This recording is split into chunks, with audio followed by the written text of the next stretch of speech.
Accept చేయట్లేదు. Okay, మీరు రాములు గారు మీరు చెప్పండి, ఇండి కూటమి ముందుకు పోవడానికి ప్రధాన కారణాలు ఏమై ఉండొచ్చు అంటారు? అంటే బీజేపీ చేసినటువంటి హేట్రెడ్ ఎలక్షనీరింగ్ అని చెప్పని అంటారా? అది ప్రధాన అంటే మీకు అది ఫెచ్చింగ్ అయిందని చెప్పని అంటారా?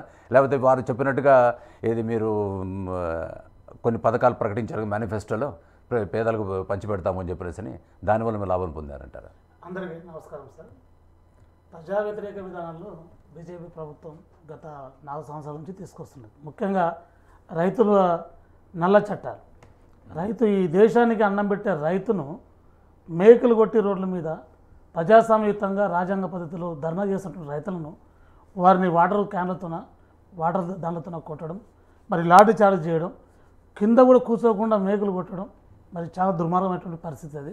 కాబట్టి రైతు ఏదైతే రైతు తిరగబడ్డాడో ఆ రోజు నుంచే మరి దేశంలో అనేక విధాలుగా అన్ని వర్గాలుగా ఎస్సీ ఎస్టీ బీసీ వర్గాలు మైనార్టీ వర్గాలు ఆనాడు నుంచి తీసుకుంటున్న అంశం. మరి మొన్న మరి మోడీ గారు ఈసారి ఏ విధంగా గెలవాలి అన్నట్టు ఒక ఆలోచనతో, అంటే ఎప్పటికి కూడా అమిత్ షా గారు మోదీ గారు ఏముంటుందంటే గుజరాత్ సీఎంగా ఆయన ఉండి హోమ్ మినిస్టర్గా ఉన్నప్పటి నుంచి కూడా వాళ్ళ ప్రణాళిక ఎట్లా ఉంటుందంటే అప్డేట్గా ప్రజలను తెచ్చగొట్టే విధానం. మణిపూర్కు సంబంధించిన అంశం కావచ్చు, మళ్ళీ మొన్న సంబంధించి ఇందాక గురుగారు గుర్తు చేశారు. తెలంగాణ వచ్చేటప్పుడు తలుపులు మూసిండ్రు, తల్లిని చంపి బిడ్డను బయట తీసిండ్రు. అంటే తల్లి ఎవరు బిడ్డ ఎవరు? తల్లి ఏడు చనిపోయింది, తల్లి బాగానే ఉంది, బిడ్డ బాగానే ఉంది, బ్రహ్మాండంగా పాలన జరుగుతూనే ఉంది. ఇవన్నీ అంశాలు ఉన్నాయి, ఇవన్నీ కూడా అంశాల మీద రెచ్చగొట్టే విధానం. మరి మన యూపీలో కూడా అఖిలేష్ యాదవ్ గారు ఎక్స్ సీఎం గారు ఆయన అన్న మాటలు వేరు, దాన్ని వక్రీకరణ చేసిండ్రు social media, BJP social media వక్రీకరణ చేసేసరికి ఆయన మీద టమాటా పండ్లు గుడ్లతో కొట్టిన పరిస్థితి ఒక ఎక్స్ సీఎం అండి. అదే ఇట్లాంటి ఎన్నో అంశాల మీద మరి ఎన్నలేని ప్రేమ మా మోదీ గారికి. మొన్న ఎలక్షన్లో వెళ్ళి నేను చిన్నప్పటి నాకు అన్నం పెట్టిందే ముస్లిమ్స్ అంటాడు. రాహుల్ గాంధీ గారు అనూహ్యంగా రెండిట్లో ఉన్నారు, వేనాడు అండ్ రాయ్బరేలో లీడ్లో ఉన్నారు.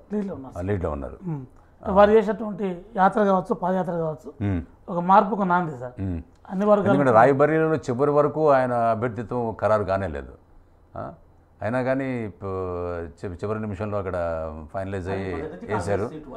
కాంగ్రెస్ సీట్లండి. వాస్తవికంగా ఆయన కేరళలో పోటీ చేద్దాం అన్నటువంటి అంశం ఉండే, దానిలో తర్జన భర్జనల విషయంలో చివరి దేశం వరకు కూడా చివరి 2 రోజుల వరకు కూడా అనౌన్స్మెంట్ కాలేదు. దీని తర్వాత నిర్ణయం తీసుకోవడం జరిగింది. అదొక అంశం సార్. ఈరోజు ఎన్డీఏ కూటమి ఈరోజు దిగజారిపోతుంది. చూడండి, అక్కడ దిగజారిపోలేదులేండి, ఎక్స్పెక్టెడ్ రిజల్ట్ రాలేదు. ఇప్పుడు బీజేపీ 2014లో బీజేపీ సొంత మెజార్టీ వచ్చింది, ఇవాళ 2019లో వచ్చింది. ఇవాళ తెలుగుదేశం పార్టీ మీద జనసేన మీద ఆధారపడిపోతే ఆ గవర్నమెంట్ ఫామ్ కాదు. అట్లా ఆ దిశలో ఉంది సార్. మీరు చెప్పండి రామరెడ్డి గారు. ఇప్పుడు బీజేపీ వాళ్ళు, ఇప్పుడు బీజేపీ ప్రభుత్వం ఇండియా కూటమిని ఇండియా అనే పదాన్ని పలకనికే ఇష్టం లేక ఇండి కూటమి అంటారు, ఇండి అంటారు.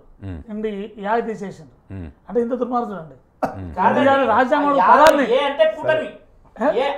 ఎట్లా కాదు, ఇండియా అనే పదాన్ని కూడా జీర్ణించుకోలేకపోతే ఈ దేశ భవిష్యత్తు ఏంది, ఈ దేశంలో ప్రజా పాలన.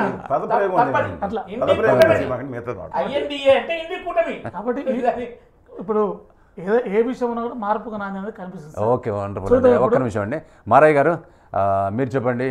బీఆర్ఎస్ తెలంగాణకు వచ్చిందంటే ఇంత యాక్చువల్గా బీఆర్ఎస్ నేషనల్ పాలిటిక్స్లో దేశ రాజకీయాల్లో చాలా ప్రముఖ పాత్ర వహించాలి, అక్కడ వ్యాక్యూమ్ ఉంది, దాన్ని ఫిలప్ చేస్తాము మనం ఇక్కడ నుంచి వెళ్ళి అని చెప్పనేసి కేసీఆర్ గారు చాలా ప్రయత్నాలు చేశారు.